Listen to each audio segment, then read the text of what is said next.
Hello friends, good evening. Dream of Bharat के online platform पे आप सभी लोग का स्वागत है। फ्रेंड्स, हम पुनः उपस्थित हैं और आज हम लोग चर्चा करेंगे इस्लाम धर्म का उद्भव। टॉपिक इम्पोर्टेंट है तो इसको बिल्कुल मिस मत करिएगा। 7वीं सदी में अरब क्षेत्र में मोहम्मद साहब पैगंबर के द्वारा इस्लाम धर्म का उद्भव हुआ। अगर हम देखें तो यहूदी धर्म, ईसाई धर्म और इस्लाम धर्म ये तीनों एक ही परंपरा से जुड़े हुए थे और तीनों के धर्म का आधार कोई न कोई ग्रंथ था और तीनों का आधार जो था, उपासना की पद्धति जो थी वह एकैश्वरवादी थी। तीनों एक ही ईश्वर की उपासना करते थे, यहूदी धर्म, ईसाई धर्म और इस्लाम धर्म। तो तीनों के धर्म का आधार कोई न कोई ग्रंथ था, एकैश्वरवाद पे विश्वास करते थे। तो ये काफ़ी समानता है। अगर आप देखेंगे तो यहूदी धर्म के जो संस्थापक थे हज़रत अब्राहम, तो मोहम्मद साहब पैगंबर भी कहीं न कहीं जो है अब्राहम की परंपरा से जुड़ गए थे। तो यहूदी धर्म के संस्थापक जो थे हज़रत अब्राहम, वो पहले पैगंबर थे। दूसरे पैगंबर ईसाई धर्म के संस्थापक यहूदी हुए। वहीं तीसरे और अंतिम पैगंबर जो हुए वह मोहम्मद साहब पैगंबर इस्लाम धर्म के संस्थापक हुए।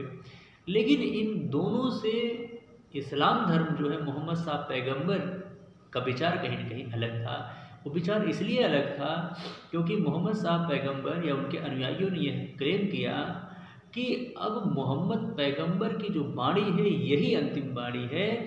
जिस भी किसी का विचार, जिस भी किसी की आइडिया जो है, अगर मोहम्मद साहब पैगंबर के विचार से डिफ़र होती है, अलग होती है, तो उस विचार को सिरे से नकार दिया जाएगा। तो ये अन्य यहूदी और ईसाई से ये पृथक हो गए और ये बन गए सर्वे सर्वा, यानी कि एकमात्र और अंतिम पैगंबर मोहम्मद साहब पैगंबर। अरब क्षेत्र में अगर आप देखेंगे, अरब क्षेत्र चूँकि यह एक उपजाऊ यानी कृषि की दृष्टि से अनुपजाऊ था। यहाँ पे खेती वगैरह एकदम नाम मात्र की होती थी, क्योंकि पूरा का पूरा डेजर्ट था, अरब मरुस्थल था। लेकिन अब चूँकि अरब सागर और लाल सागर के किनारे पर स्थित होने के कारण व्यापार की दृष्टि से ये बहुत समृद्ध था। यहाँ पर व्यापार बहुत समृद्ध था, बड़ी मात्रा में व्यापार होता था। लेकिन उसका एक कारण ये था कि अरब क्षेत्र में एक जनजाति निवास करती थी, कई जनजाति थे जिन्हें बेदुइन कहा जाता था। और वो हथियार बंद होकर के चलते थे, ऊँट पालते थे और हथियार बंद होकर के चलते थे और आपस में हमेशा एक दूसरे से संघर्षरत रहते थे या संघर्ष करते रहते थे, जिसकी वजह से कहीं न कहीं व्यापार भी प्रभावित होता था नहीं, काफ़ी हुआ भी। तो इस्लाम धर्म के उद्भव या मोहम्मद साहब पैगंबर के द्वारा एक नया धर्म चलाने का उनका कम से कम एक उद्देश्य ये था कि हम आपस में जो ये विभिन्न जनजातीय समूह हैं जो अलग अलग किसी न किसी ईश्वर की उपासना करते हैं, उसमें कुछ मूर्ति पूजक थे, उनका एक उद्देश्य यह रहा था कि हम एक ऐसा विचार, एक ऐसा नवीन धर्म चलाएंगे जिसके माध्यम से कम हम इन्हें एक ध्वज के तले ला करके एक विचारधारा से जोड़ दें या एक उपासना पद्धति से इन्हें जोड़ दें।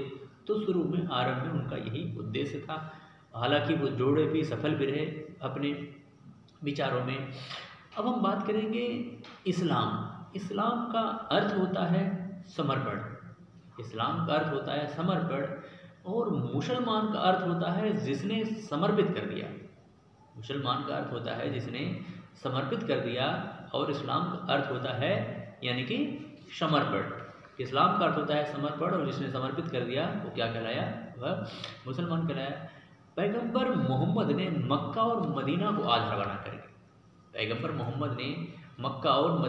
आधार बना करके इस्लामी राज्य की स्थापना की और साथ ही साथ उन्होंने देखेंगे एक बड़े धीरे धीरे अब खलीफाओं के नेतृत्व में देखेंगे तो यह इस्लामी राज्य धीरे धीरे एक साम्राज्य के रूप में बदल गया और पूर्व तथा उत्तर की तरफ विस्तार करते हुए इस्लाम ने, अब देखेंगे तो मिस्र, सीरिया, इराक और ईरान, मिस्र, सीरिया, इराक और ईरान, इन सभी क्षेत्रों को जीत लिया।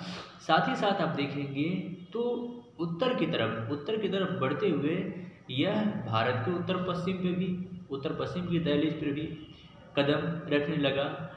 7वीं 8वीं सदी से लेकर के अब देखेंगे तो लगभग 15वीं सदी तक इस्लाम ने पूरे विश्व में एक ग्लोबल व्यवस्था कायम की।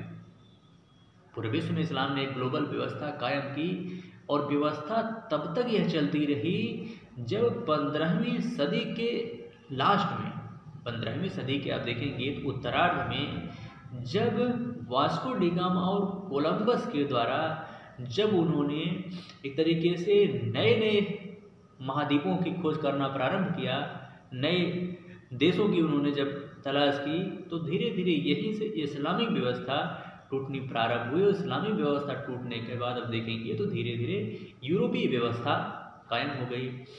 अब इस्लामी राज्य जो कि विस्तार करता जा रहा था, और इसी समय आप देखेंगे तो लगभग 10वीं और 11वीं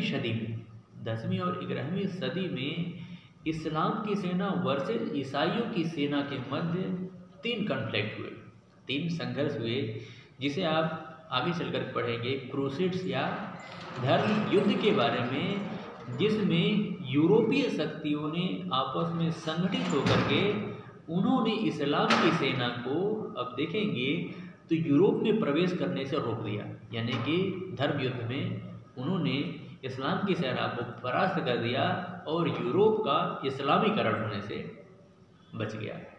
ठीक है फ्रेंड्स, तो आज का टॉपिक इसी के साथ समाप्त होता है। फिर हम अगले दिन मिलेंगे क्रूसेड्स या धर्म युद्ध के साथ, तो उस पर हम चर्चा करेंगे। ठीक है फ्रेंड्स, जय हिंद।